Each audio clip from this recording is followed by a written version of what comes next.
Hello, hello, hello, and welcome back to the Six Steel City Rings podcast. I am Ray Whiting. It's good to be back after a week, a long week. It's been very helpful, very relaxing. With me, I have Bob Quinn and I have Zach Franciscus.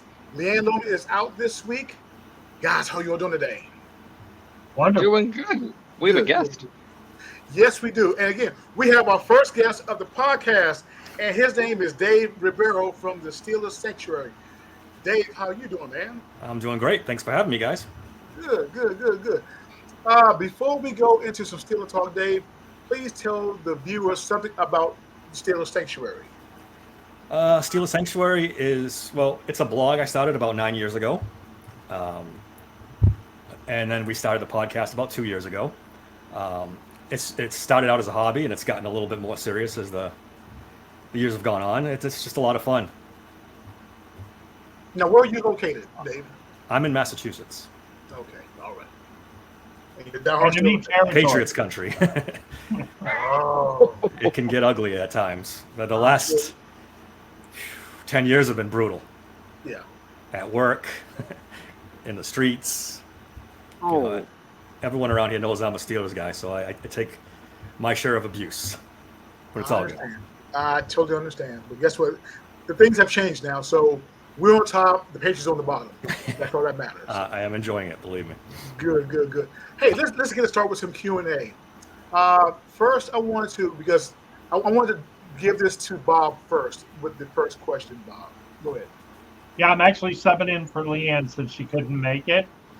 So Diana Rossini made some news with Justin Fields saying that she thinks packages are already in place.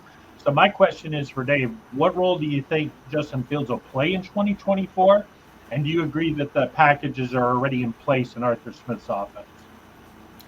I do agree that the packages are in. I think it would be coaching malpractice if they didn't have some kind of packages in for Justin Fields. I mean, when you think about it, is he the second most dangerous weapon on offense if he's not playing quarterback, next to George Pickens? As far as a role, he starts out as the backup quarterback for sure. Maybe short yardage, goal line type stuff. Mhm. Hopefully, maybe they can expand that. It's exciting to think about. Anything that sparks this offense, I'm all for. I mean, it's been brutal. The last 3 seasons watching Steelers offense. So any packages, trick plays, anything that makes us more exciting, I'm all for. Does that anything include kickoffs? I'm just curious. It was thrown out by Warren. I just had to see. I'll take it. Of course, you got to worry about the injury factor, which probably will limit how much they actually use him. But I'm excited to see how they use it. Yeah, I don't think you pay Cordell Patterson all that money to risk Justin Fields on kickoff returns. I do think there'll be some packages in there for him. I don't know how much they've maybe put in OTAs. Excuse me. I think they'll want to see as the season, as they get into preseason and everything else, what exactly they can get away with doing.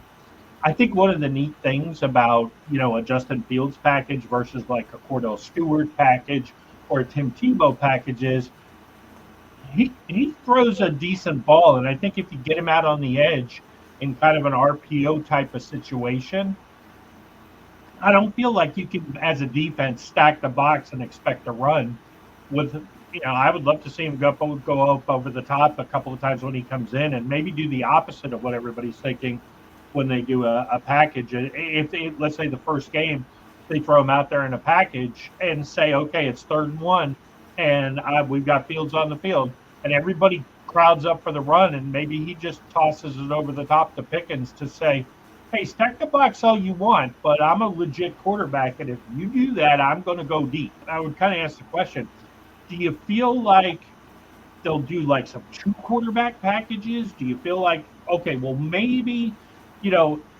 they cross it up and give him series instead of just an individual play? What do you think? I can't see Mike Tomlin giving him series. I think they're too conservative over there. I think it's going to be packages, a play here, a play there. I don't see that as their style. Steelers are really conservative. I think Mike Tomlin's invested in Russell Wilson. I think he wants to see him succeed. I don't think he's going to mess with that too much and give Justin Fields a whole series. I wouldn't mind seeing it, but I don't think we will. Yeah. I love that you said that the Steelers are conservative. It seems like we're conservative until we get to the goal line, and then we're like, let's do every weird formation we can think of. You know that goal line thing? No, we're not. But so Justin, has anyone heard about anything about Justin Fields' hands? I've heard about his feet. I've heard about his arm. I've heard about him. Would that be? We're talking about multiple packages, and we've seen Tom Brady unable to catch the ball, and we've seen Nick Foles able to catch the ball. Where's Justin? Justin feels like in the middle of that, where it might be a possibility. We have two quarterbacks there, and no one thinks Justin Fields legitimately catches it, and he does. It doesn't seem any weirder than the kickoffs to me. It's possible. Hey, Ray, do you think they're going to use him to run some jet sweeps? Matt Canada's ghost is going to come out? Please take the two words out of your vocabulary: jet and sweep. You know, the last time we ran that, it was a success with Calvin Austin III, surprisingly. You know, of course, Claypool, you know, he wore that out, you know, well, thanks to Matt Canada. So everybody snuffed that out. Gosh, yeah. I'm going to get a drink after this. Maybe we'll bring back a guy from Dave's neck of the woods and bring back Gunner to run a couple of jet sweeps. Now you're doubling down on the sorrow at this point, right? Now I just remembered the play on the side. Like, why? How did he ever make a Pro Bowl? I don't get it. Doink! You know, just no. We had Tony Serino on the podcast one time, and he called him a Patriots plant. They planted him on the Steelers to sabotage us. Oh gosh. Yeah, absolutely. We all know the Steelers wide receiver situation. We've heard Brandon Aiyuk every moment of every day for what seems like 4 years now. But what has to happen for you to feel confident? Not comfortable. I don't want comfortable. I want what has to feel. What do you have to do to feel confident in the Steelers wide receiver group for 2024? Confident? Blockbuster trade. Short of that, you know, I don't see any other way to feel confident about it unless, I don't know, Calvin Austin just has an amazing training camp, like ridiculously amazing training camp. You look at this wide receiver group as it stands right now. Without George Pickens, they have like 500 yards receiving last season and 4 touchdowns total of 6 players. It's probably the worst wide receiver room in the Tomlin era. That's a big statement. That's a big statement. Might be the worst wide receiver room of the century. Yeah, think back to all this team's always had great wide receivers, at least one. And granted, George Pickens is good, but he's coming off one good year. I don't know if we can quantify him as great. So, yeah, Brandon Aiyuk or Devontae Adams or somebody like that. That's what it would take for me to feel confident about this wide receiver room. So I guess the next question is what would you give up to feel confident? Because I know Mark Caboli was talking earlier and throwing up all the hypotheticals like he does, and then jumping on a motorcycle and backtracking as fast as he can. But he threw out Alex Highsmith's name. He threw out Dan Moore Jr.'s name. Is there a player, like legitimate trade target player, that you would give up to have that Devontae Adams, to have that Brandon Aiyuk? I'd prefer to give up draft picks, to be honest. I don't know what this team looks like without Alex Highsmith. You're probably hurting your defense while improving your offense, so I don't know if that works. I don't think Dan Moore gets it done. You'd have to give Dan Moore plus to get Brandon Aiyuk, so it's almost not worth it, honestly. So, trying to think of who would you part with on this team? There just seems too many positions where we're hoping that this is a good year, but it's a prove-it year. There's it's a roster filled with prove-it guys, so I can see the worry that you take one guy out that's like legitimate, all of a sudden we have a hole somewhere. So yes, exactly. There's no one position that's super deep where you can trade off a starter and still feel confident in that position. Maybe inside linebacker, but you just signed Queen. You're not going to trade him. Exactly. So I think that's actually an interesting point. You know, if Holcomb is closer than people think, and I know there's a lot of debate about it, could a guy like Cole Holcomb fetch something? I believe so. Yeah, he probably could. I think that's a trade deadline thing because he'd have to prove that he's actually healthy. I don't think they could do it before then. Yeah, there's. Yeah, I can see a lot of guys next season that we would be well into because we'd know more enough about them. But we just don't know enough about. Like Cole Holcomb, that's a great idea, but right off the bat, we don't know how healthy he is. A team would have to be truly like desperate, like us, middle of last year, to want to go out and like unseen medical record sign Cole Holcomb. So, but the middle linebacker, I'm very protective of. The last time I remember us, I want a James Ferrier or Larry Foote again, and I haven't had those guys that I'm like, yeah, no, we're good middle linebacker. They can do their job. And so I don't want to give up a possibility that Cole Holcomb could be a guy to contribute to that if a Landon Roberts or middle linebacker is very sacred to me. So I don't like people talking about trading away middle linebackers. I mean, it's been a while. You're right, since we've had a really good tandem. So I think I'd agree with you on that. Well, here's a question for all three of you. So let's say Peyton Wilson is the truth, because he's faster than Joey Porter Jr. and he's going to be in the middle of the defense. If he's dime nickel and he proves he can handle the rundowns as good as Landon Roberts is, does that make Landon Roberts, who's healthier and maybe not as much of a value as Cole Holcomb when he's healthy? But let's face it, he's not. So does that? If Peyton Wilson shows that, hey, I'm the truth, do you really need to worry about Cole Holcomb and Landon Roberts if Peyton Wilson is what's advertised? I believe in this case here, if Peyton stays healthy and Patrick Queen isn't coming off the field, I believe either Cole or Landon is expendable. So yeah, you can get rid of one of them. That's fine. Put them in a trade for Aiyuk. I'm cool with that. Do you guys ever feel comfortable with Peyton Wilson because of the injury thing, though? I think He's a great luxury. The more I looked into it, actually, weirdly enough, the more I kind of did feel confident because he missed a lot of time, but he put in a consistent amount of time on the field before the draft.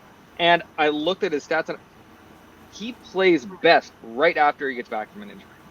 That's when he seems to be like really empowered, and everyone says that whenever he's on the field, there is no better player than him. And so I was right there with you with the worries about the injury. Everyone was talking about it. He doesn't have an ACL, but I'm really not that worried now that I've looked into it. I looked into it a great deal, and it might just be my opinion on the guy, but I can see some face putting into it. But it's the same thing with Cole Holcomb. I need to see a lot of time on that field before I can nod and say, yeah.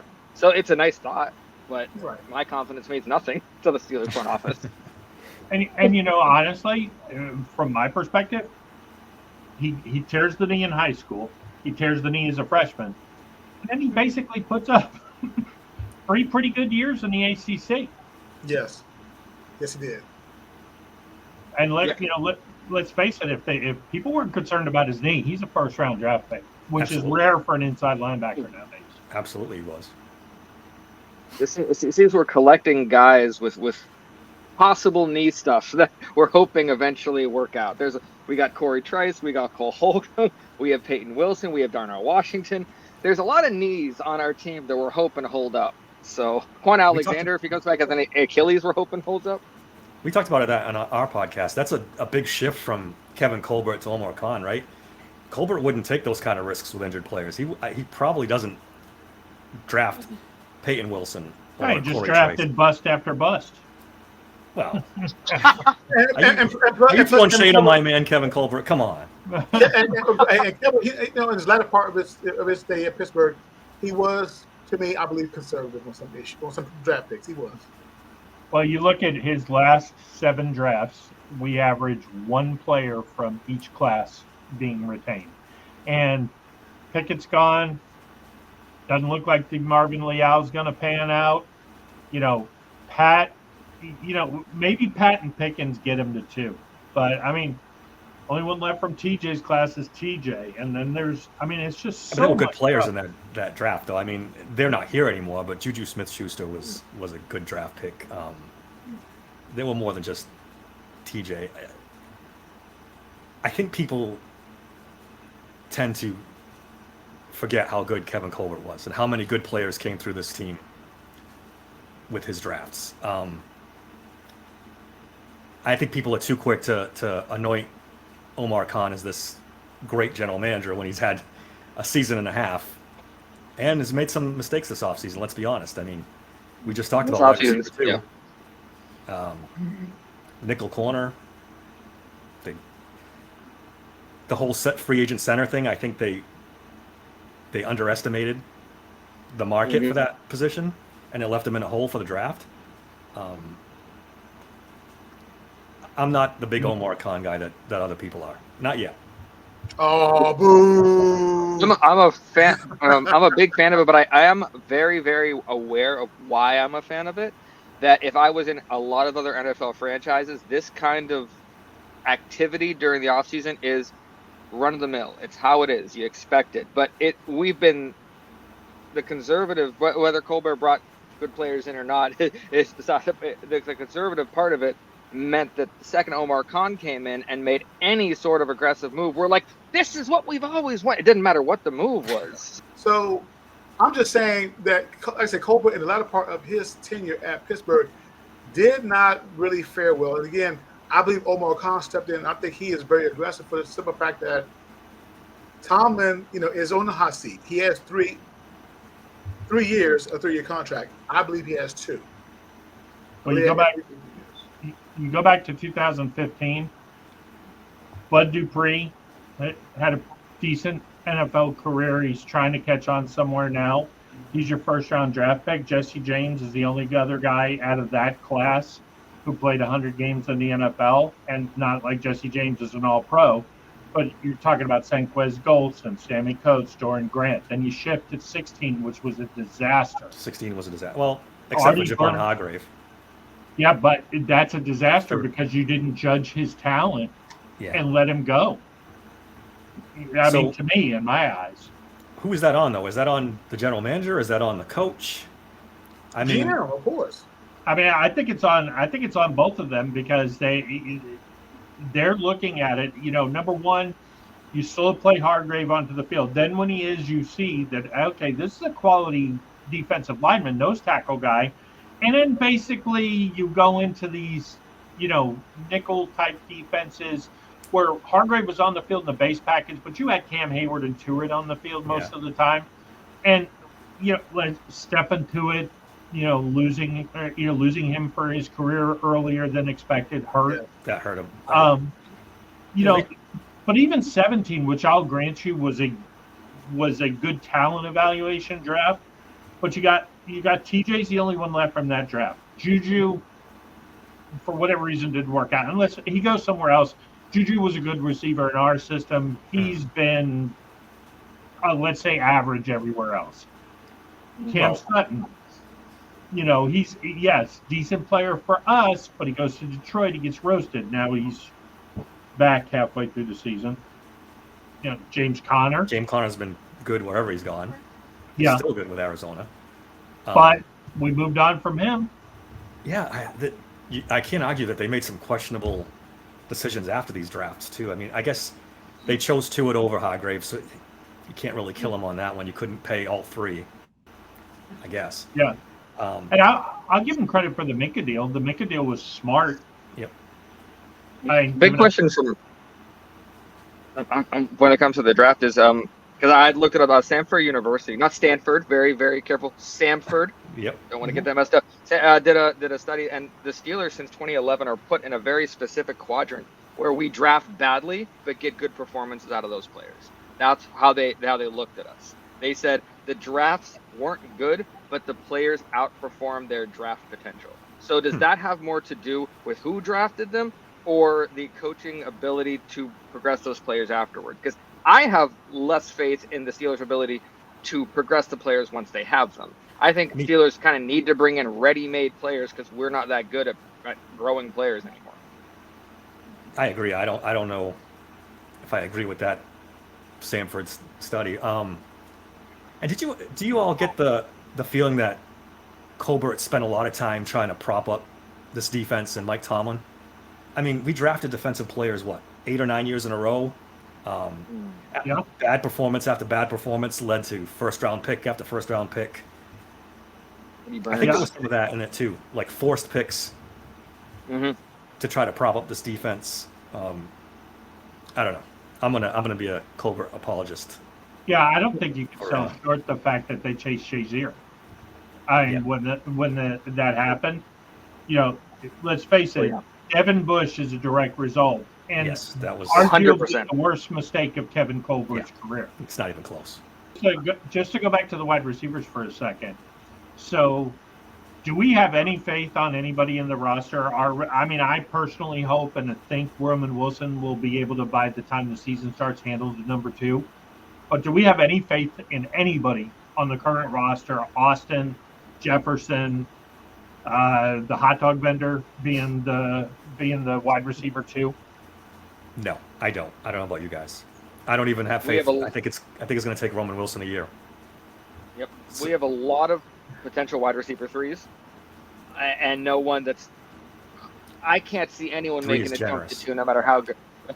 Yeah, Van Jefferson 3 is generous. Quez Watkins 3 is generous. Des Fitzpatrick 3 is generous. Yeah. But as far as Calvin Austin works his ass off, I can see that becoming a 3 maybe. Roman Wilson balls out and overdoes everyone's expectations, then you hit 3. But no 2s. We don't have a 2.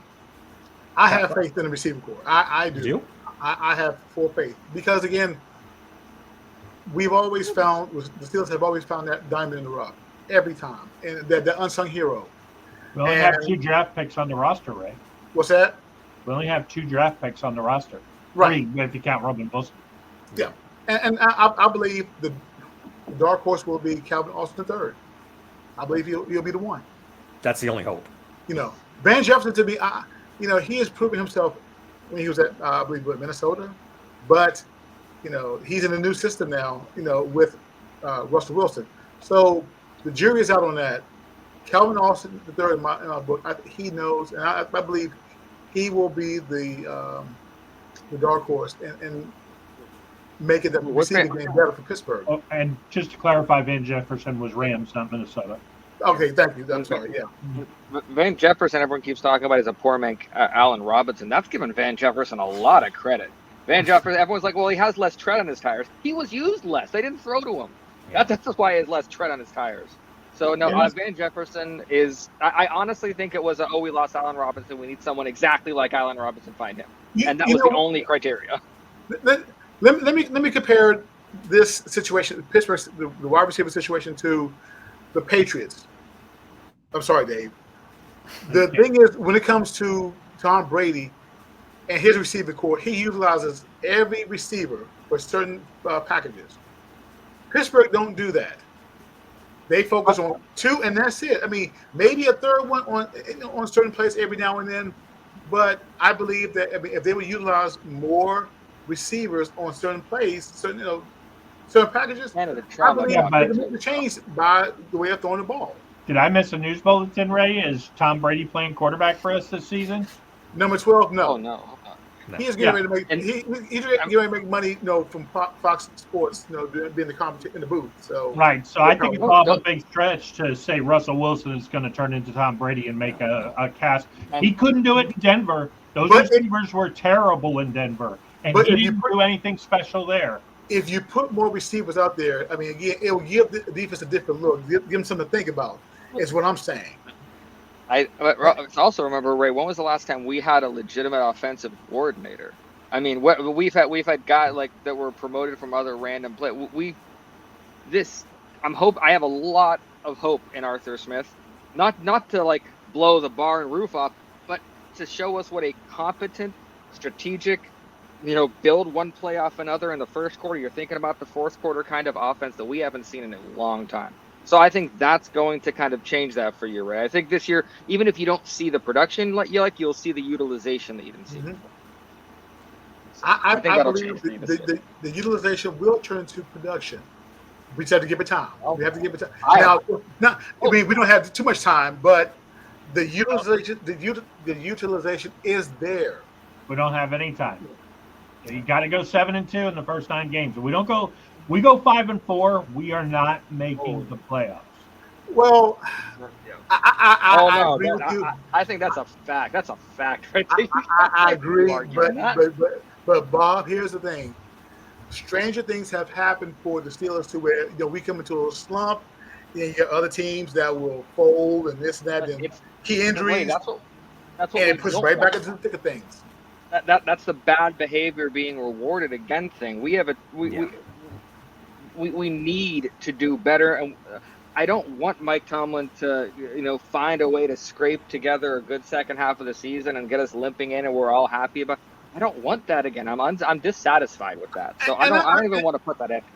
by all means, yes, we're to get to a good start because again, the front half of the schedule does favor us some.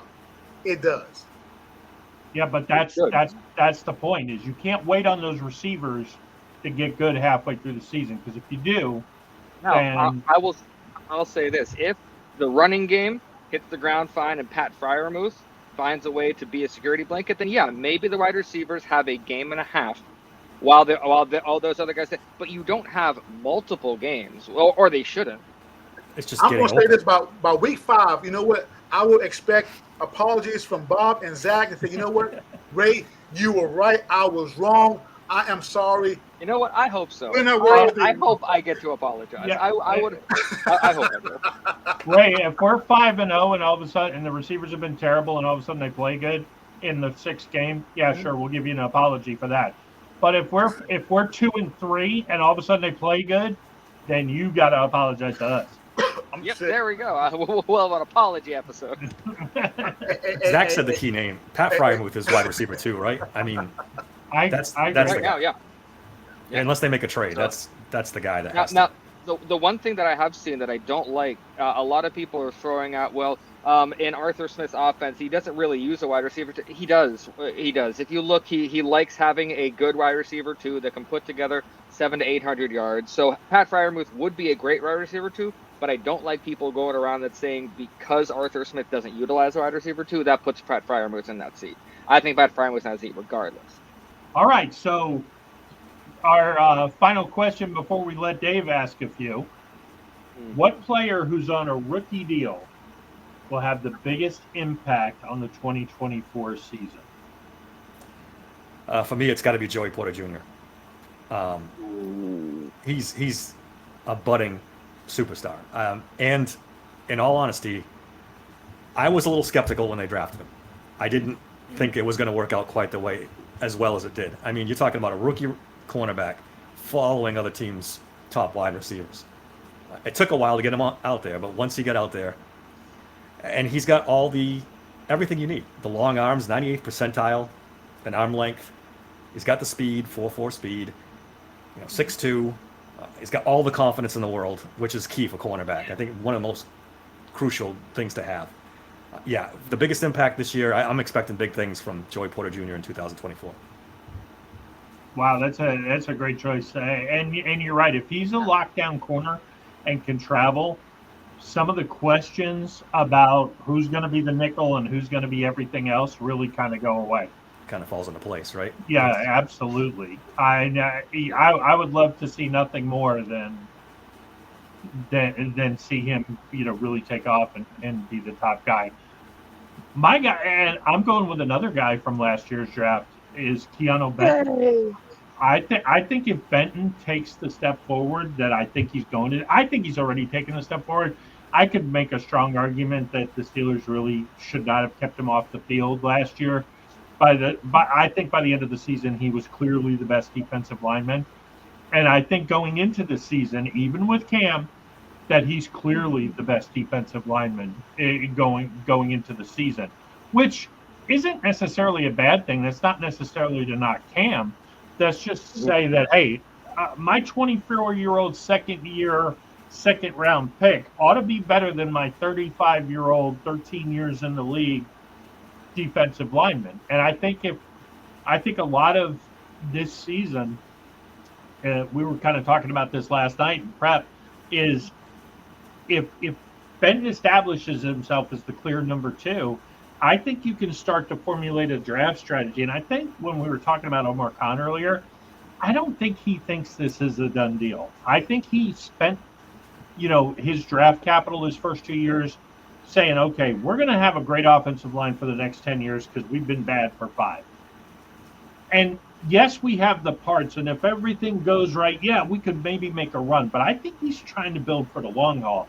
Offensive line, and I think next year, if Benton shows he's taking a step forward, he's going to be concentrating on that defensive line. The middle linebackers are kind of there, making us solid up the middle. I think he may be approaching this as a 2 or 3 year strategy, whereas we're all thinking, oh, we got to be all in because no quarterback's under contract. Well, like that you said the defensive line, but Dave, you brought up yesterday that there might be other things we got to focus on because TJ's getting older. Yeah, that's definitely a concern when you're approaching 30 as an outside linebacker who relies a lot on athleticism.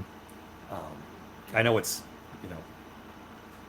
it kills Steelers fans to even question TJ Watt and if he ever may slow down, but I think we've already seen a little bit of that after last season.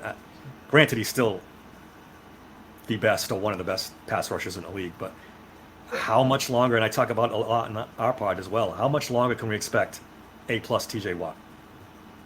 It's at least 2 more years out. 2 more years. I would think even past this season, A+. A+ all the way, yes. If he has another major injury, then it's going to start declining quickly. I still think he can bounce back and be, a B+, but we got 2 years of A+ without injury. I can see that, but so we need to see a lot because Alex Highsmith is not the next TJ Watt. He's good. He's good, but he is not the next TJ Watt. So, but I believe that in TJ's case, he is playing with a chip on his shoulder because you have folks picking Myles Garrett over TJ Watt, and of course, TJ Watt's stats outweigh Myles Garrett, and he got Defensive Player of the Year. That's what I don't understand. Watt is coming with the. He's bringing the heat this year. Now, I'm going to say he's going to finish with at least 20 sacks again this season. That'd be nice. So with Joey Porter Jr., it was the legacy thing that got me weirded out about it. I don't know. I like the idea, but I didn't really see much coming from the Watt brothers. I didn't see a lot from the Hayward brothers, so I wasn't expecting a lot from another legacy pick. But Dave, I'm right with you. I was proven wrong that I thought this was a luxury pick, kind of an accessory kind of a thing, and great call on the confidence thing, because if you don't have confidence as a young corner, if you don't go out there truly believing you are the best football player on that field, you shouldn't be out there as a cornerback. So that was a good. So either one, whether it's JPJ or Benton, I'd like either one to have a huge breakout season. Props to Joey Porter Sr. because he from the time he got drafted, Joey Porter Jr. got drafted. Dad instilled in JPJ the Steeler way. Okay, I don't say nothing but nothing negative about JPJ. But again, Ray, I don't know if you can say that they ran Joey Porter Sr. out of town for exactly that, for not being the Steeler way, because he was mouthy and he got in fights. They didn't want him. And let's face it, as a coach, what's he best known for? Antagonizing Cincinnati on the field. So was it not fun? I love Joey Porter Sr. He was one of my favorite Steelers. but Bob, but that's not the Steeler way. Let's not. We like how he played and we like that he antagonized. But come on, that's not the Pittsburgh way. Well, it's more instilling that confidence in him, though, right? He got that confidence from his dad. Yeah. His dad, thought he was the best thing since sliced bread out there, and that's huge for an NFL player. Confidence is everything, especially a corner. And the ability to pull him back from whatever edge happened when he wasn't drafted in that first round. And because I know he probably had to know there were cameras around, but I believe that was a real moment. So while I agree with what you said, Bob, that he was antagonist, I think that he's learned from what he saw in the way he finished his time with the Steelers and said, okay, you got to do better than I did. Yeah. And so I think that helped a lot of times last season, where maybe there were a few times, he celebrated a bit too much about this. He did that, and his dad was there, and when he got home, he's like, what was that? I can see Joey Porter's just silent face would terrify you if he was just, if you were his kid, and he wouldn't have to say anything, just look like, what was that? What was that tackle? And maybe that's a maybe that's a lesson LeBron James should have learned before he got his kid drafted. That's wrong, Bob. That's a. Bronny James is wrong. Okay, let's all just. Hey, I think all 10 basketball all of a sudden. Benches should get guaranteed contracts in the NBA. What could go wrong? Dave, what should be expected from Mike Tomlin in 2024 other than a postseason victory? Other than a postseason victory, I think that's the number one thing, man. This team needs to win a playoff game. I think that's goal number one. You'd like to see him groom one of these quarterbacks and make them into something. You'd like to see him take this defense, which is pretty loaded, and get him in the top 5. That's a goal they should have. But yeah, man, right? Playoff win or bust. That's the only thing. Mike Tomlin's accomplished everything else. He needs to get back to the Super Bowl and win one. That's his last thing. Dave, I asked this question a couple weeks ago on the podcast when we were talking about this. Does it matter how that playoff game is won? For me, yeah. I don't know if it does in the grand scheme of things, but yeah, if he, if a quarterback gets injured and they win the game, or if they get a fluky 5 turnover game, I guess you can't cherry pick that stuff, but that's right. It's still, I don't know. With after, what is it, 10 years of failure, I'd like to see something approaching a pretty win in the playoffs and not just an ugly, slog of a victory. Okay, so let me throw it at you real quick, Dave. Super Bowl 40, that postseason, that playoff game against Cincinnati, when Kimo Van Open took out Carson Palmer with the knee injury. Do you credit? When he accidentally rolled into his leg. That wasn't purposeful. Nice to Kimo. Right. We know that. Yeah. But I don't know, guys. Do you credit Bill Cowher for that game? I don't know. I mean, does anybody think they win that game if that injury doesn't occur? I legitimately do not. I don't either. Nope. No, I'm not trying to play both sides. I don't think they win that game if Carson Palmer plays the whole game. Well, they had that trick play that Ben threw to Cedric Wilson. That was later. That was after. Yep. Everything good for the Steelers happened after that injury. So I was nervous going into that game because I knew the Bengals, with a healthy Carson Palmer, were a better football team than us. They had a number. They had a number. Yes. So I'm not taking anything away from the run. It was a great run, but still. I don't know about that. It was 14-0. Ben came down. We scored. We got a field goal. It was 14-3, and then Palmer got hurt. I mean, with Ben's history, it's hard to say that he couldn't have still gone on the run. The defense probably gives up a couple more points there, but I don't know that you can 100% say that. Okay, but yeah, would the chances have been a lot better for the Bengals if Carson Palmer was playing? Yeah, of course, but I don't know if you can definitively say that Ben doesn't figure out a way. Yeah, it's not just Ben though. It was stopping Carson Palmer. You spotted him 14 points, and then you got to try to catch them. Yeah. And granted, guys, everybody needs a little luck to get to a Super Bowl. I mean, that's just part of the game. But I think we'll all know it when we see it. If it's a playoff win and it's a good playoff win, we'll know. We'll feel better about the team as opposed to, Patrick Mahomes breaks his leg on the second play and they steamroll the Chiefs or something like that. Yeah, and you've got to me, Tomlin has got to show what Noel showed and what Cowher showed. Noel didn't get back to a Super Bowl, but he got to an NFC or an AFC championship game and pulled off a couple of decent playoff upsets in the 80s. He's got to show a second act. Cowher went to the Super Bowl in 95. Then we were terrible for a couple of years. We AFC championship game with Cordell, but we had the 3 straight losing seasons. He was on the hot seat. He was gone. Cordell, but then he had He got back to the AFC Championship game with Cordell. He wins a great playoff game with Tommy Maddox. Then he gets Ben and he gets back to Super Bowls and wins them. Yeah. That's what Tomlin. I totally agree with Dave on this.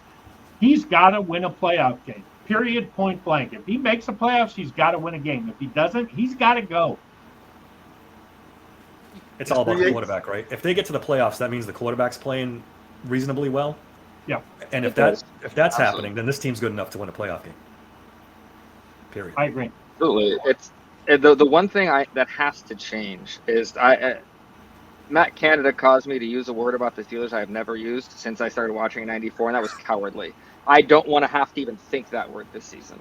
There have been so many plays that I just out loud to the TV said you're a bunch of cowards, and I heard in my soul when I said it, but I knew it was real. I need to see the little things where it does matter how we win the season, how we win a playoff game. It matters. So I absolutely agree with both of that. You know what? I gotta say this little side note right here. Matt Canada reminds me of Henry Winkler in The Waterboy. Don't even talk about Matt Canada. Don't even bring him up. When the playbook was stolen, and Henry Winkler was scared, he was back into a corner. That's who Matt Canada reminded me of, Henry Winkler in that movie. But Matt Canada's playbook could fit on the back of this envelope. Well, so Dave, we've asked you some questions. What kind of topics do you want to talk about? All right, I got a question for you guys. Who's the Steelers starting quarterback for the Commanders game coming out of the bye? Is it still Russell Wilson? Does Justin Fields take over by then? Ooh, what do you think? I'll say Russell Wilson. I think if by that time we haven't made the switch, we're not going to make a switch for Justin Fields heading into the truly worst part of one of the hardest seasons in the NFL. So if we're going to go to Justin Fields, it'll be before then. I picked the bye because I think Mike Tomlin is stubborn and is conservative and will want the 2 weeks before he makes a change, if there's a change coming. I personally, I would qualify it. I think if we're 6-3 or 7-2, it's Russell Wilson. Yeah, for sure. If we're 5-4, or God forbid worse, I think it's Justin Fields, because at that point you got nothing else to lose. I mean, if Russell Wilson's 5-4 halfway through the season, unless we've lost some just fluky games where we've been or blown out in games where it's okay, the defense has really let us down. But I mean, I think if we're 5-4 or worse, it's squarely on the offense, and it's probably the quarterback play. And in which case, some of the worst fears, maybe because we didn't bother to get a number 2, and we hoped Russell Wilson and Calvin Austin, and that didn't pan out. We're going to need the dynamics of Justin Fields to maybe do what we need to do on offense. So, and that would be my thought on it. I think it's strictly the record. If they have a winning record, they stick with Justin Fields. I mean Russell Wilson. If they have a losing record, they might flip to Justin Fields. I think Mike Tomlin's going to have a hard time moving off Russell Wilson if he's 5-4. Well, let me ask you another question. Okay. Let's say that Justin Fields does come out of the bye as the quarterback. Is Russell Wilson's career over? Oh yeah, I believe so. I mean, as a starter, yeah, this is his last best chance to be a starter in this league. He'll have to start somewhere else as a backup, maybe work his way back up being a starter, but yeah. Yeah, and at 37, that's why he came here, right? That's yeah. why he chose here over other places, because this is his best chance to get that Super Bowl glory back. Here's a question we'll throw on the table. Najee Harris, will he rush for 1,200 yards, and will he get a contract extension? Dave? Well, those are two different questions. Yeah, two-parter. Yeah. I say no and no. I think I'll say yes and no. You'll say yes on both? Yes and no. I am one of the biggest Najee fans. I wanted him for years before he got here. I feel he's not appreciated as much as he should be, but I don't see them bringing him back, and it breaks my heart to say it. But no, I legitimately don't feel like this year matters how he does. I think they're just ready to move on, and I'm not okay with it, but I think he can rush for 1,300. So now he has an 1,800 like 11 touchdown season. Then that might, but they seem really No, intent on moving.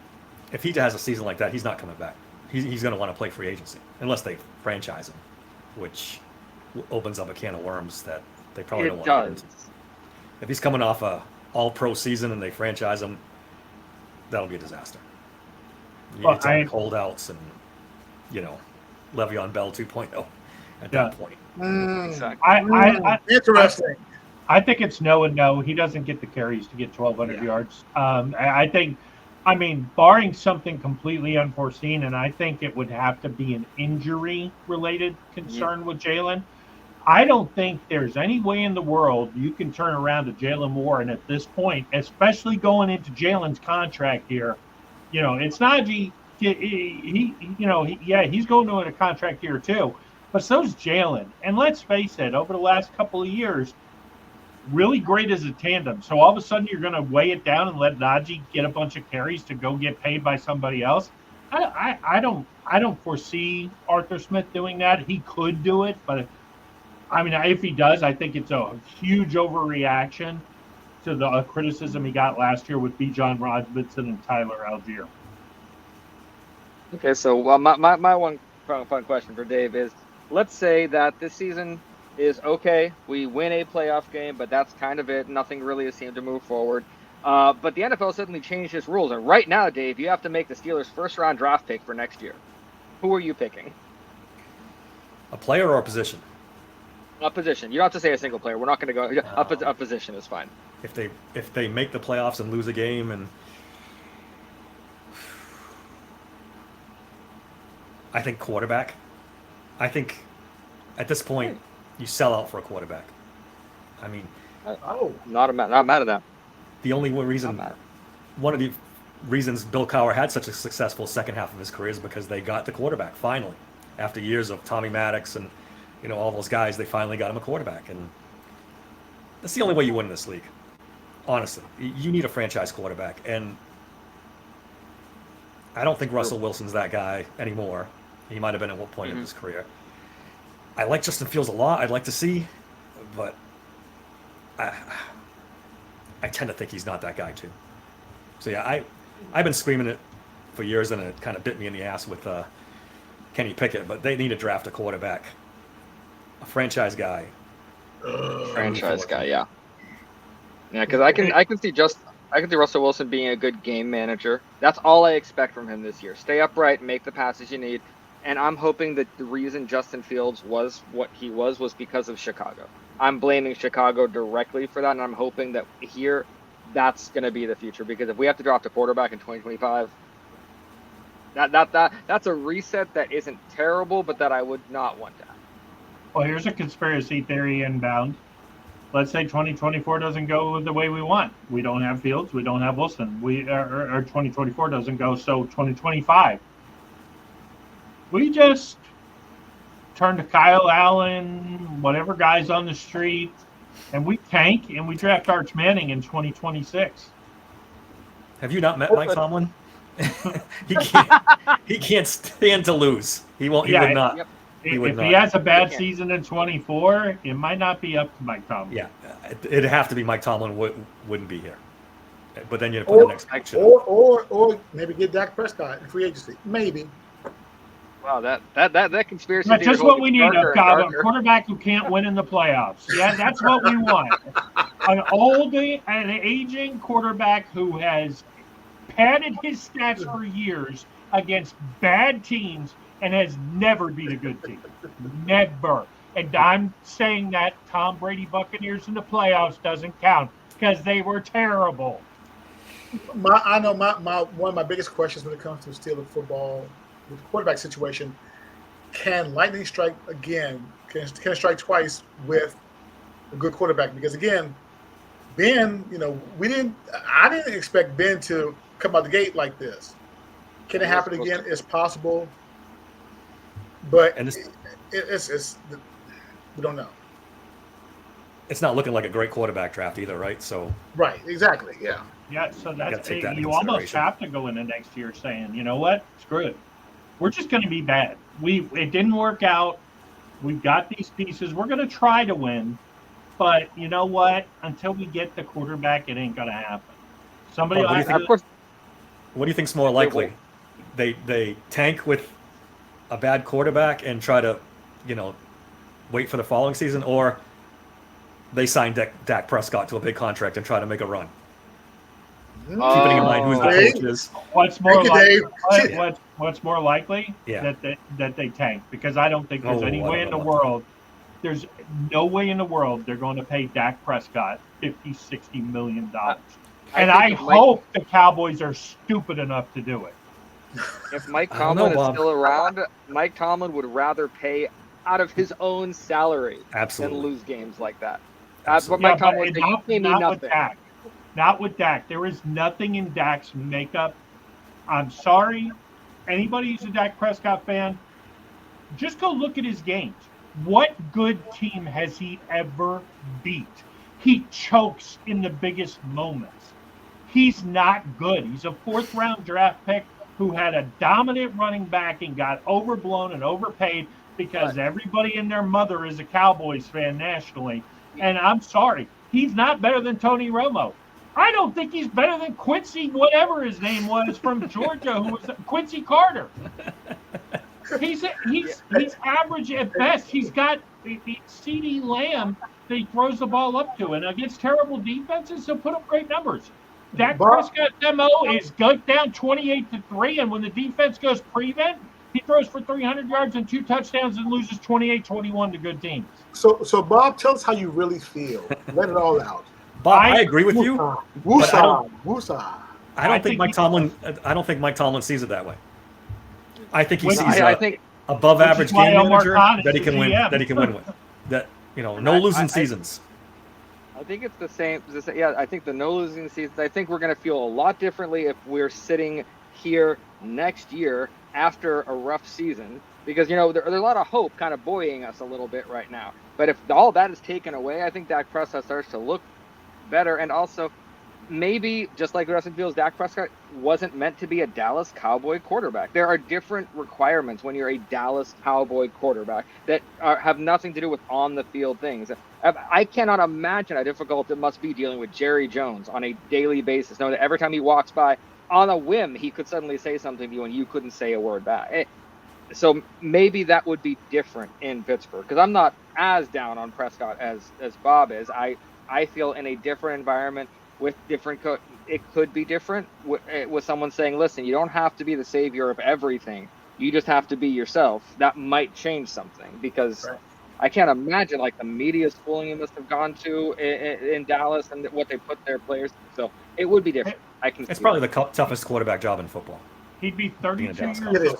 He'd be 32 years old, probably at best 2-6 in the playoffs. Maybe they get lucky and somebody will be terrible in the NFC and make the playoffs.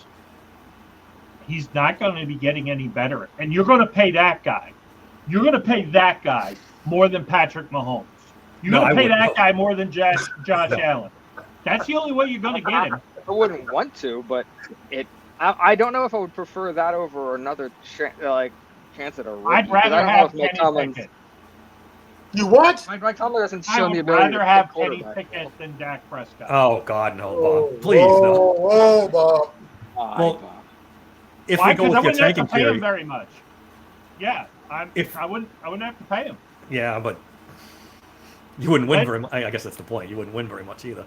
But I'll tell you this: I think I would win more, and I'd rather have Mason than Dak Prescott. That's a little bit better. I think the only positive with Mason is you wouldn't have to pay him anything near another, even if he played well. That's the only positive, and maybe you could turn him into a game manager at best. That's his ceiling. Only way Mason comes back to Pittsburgh is if Mike Tomlin's not here. That's what I think. I don't think I he got can a come back to question for you, Pittsburgh Bob. regardless. He's just mad. Yeah. If we go to your tanking theory, do you trade TJ Watt? Because essentially, you've ended his chance of any playoff success whatsoever in his career. Actually, if you could go the opposite of tanking. Let's say Quinn Ewers goes out and has a great season, because I think pretty consensus he's probably the best quarterback coming out in this draft. Things could change during the season. They always do. But let's say Quinn Ewers goes out and has a monumentally great season. And then we go 9-8, 10-7, get blown out in the first round of the playoffs. TJ's 31. I would not want to do it, but I think you might have to consider it, because then you wouldn't have to tank. Trading TJ, you could get a top 3 pick and then maybe get a guy like Ewers. But do I love that? I'm not 100% sold on Ewers. I think just because he's the best quarterback in his class doesn't mean he's a generational talent like an Arch Manning. Now, 2 years from now, let's say I retain Fields or Wilson, and I have 2 mediocre years. I haven't won a playoff game, and now TJ's 32 going into age 33 season. And now you can trade up and get into the top 2 or 3 for an Arch Manning. Yeah, then a guy like that, I think you have to do it. I think you might see a TJ Watt trade demand if they go that route, though. He hasn't won a playoff game in his career. Yeah, So I think it's close to happening already. I don't know if he wants to sit around for a rebuild, for sure. No, I wouldn't. No. And then, Well, and even Minka too. Well, that's the thing with a 3-year plan, which is what I do believe that Khan has. You revamp and rebuild the offensive line. You establish decent skill position players in the front 7 and on the receivers, and then all of a sudden you provide the infrastructure like Ben had when he was a rookie, where I don't need to be great, I need to be competent, and you're paying a rookie deal. Now all of a sudden, you look back at Ben, yes, he turned into kind of but his first 3 years when we were winning Super Bowls, there was the real stat. Hey, don't let him throw it more than 25 or 30 times a game. Yep. Run the ball, do all this. I don't think you could win now that way, but I think you could set up the generational talent offensive line, the immaculate front 7, a good secondary. And now all of a sudden, I'm not bringing Tiny Hands Kenny Pickett in to try to save it. I'm bringing in a generational, 3rd generation like Arch Manning. And even if he's Eli, whoa, that's a pretty good team. Yeah, agreed. No, I don't have anything wrong. Now, I'm hoping all of this is just hypothetical, and next year we're talking about, boy, are we glad none of that happened. But yeah, I still think we're going at 11-6. I think we're going to win the AFC North, just to put it on record. Do you? Yes. I'm gonna hold off on any prediction till we have our prediction episode. So I'm just gonna wait till that. So I'm a little below that, Bob. I don't know if that's in the cards. You think about it, 10-7 last year with 13 passing touchdowns for the year. Yeah. I mean, let's just say Russell Wilson and Justin Fields are a mild upgrade over that, and we get 20 touchdowns through the air. I think that's good enough to win one more game than we won last year. And I also think 11-6 will win the AFC North. Keep in mind the difference in the schedule, too. The Steelers had pretty much a cupcake schedule, even though they blew a couple of cupcakes. This year, I don't know. Well, let's say we go 7-2 in the front before the bye, which I think we have to do. We go 4-2 against the AFC North. We lose to the Eagles and the Chiefs. We're 11-6. Yeah, it's not impossible, but it's just, I agree, Dave. Every time I want to be hopeful, I just look at that second half and I'm like, oh my God. Oh, if we are not completely healthy and on all cylinders, it's going to be so rough. Yes. So I just don't want to be embarrassed. That's what I don't want. I think last year, because we're a proud franchise, we're a proud fan base, and it was embarrassing last year to know that everyone was talking about historically a bad offense and Matt Canada being kept on, and Pat McAfee had fire Canada chants going on no matter where he was in college football. College football games, yeah. I want to start getting back to the pride that we want to have in our team again. So that's what so that's why it matters how we win games and how we win playoff games. Right. How different is it if Mason Rudolph doesn't come in those last few weeks and save the season? I don't think Tomlin gets a contract extension. Yeah. They were on the precipice of being a top 10 pick in the draft. I had fully moved to the "it is time for Mike Tomlin to go" side. Like I was ready, and still kind of perturbed that we rewarded bad behavior again. But Yep. maybe we'll see over the next 3 years. Yep. Hey, Dave, I want to thank you, man, for coming on to the show. I hope you had a great time, man. And again, don't be a stranger. I Okay. will. Thanks for having me Come on, back guys. I had a great time. anytime. Had a great time. Awesome. Also, again, we miss Leanne. She'll be back next week. Also, this past week while I was out, I had my family reunion, my first one in over 60 years. So I met this guy. He was wearing a Steelers shirt at Walmart, and he said he's a diehard Steelers fan. So I want to give a shout out to Sam. I think it's Sam Hogan. He's a diehard Steelers fan, so I want to give a shout out to him. So if you're watching, thank you, man. Thank you for tuning in, and we want you to email us with any questions or anything.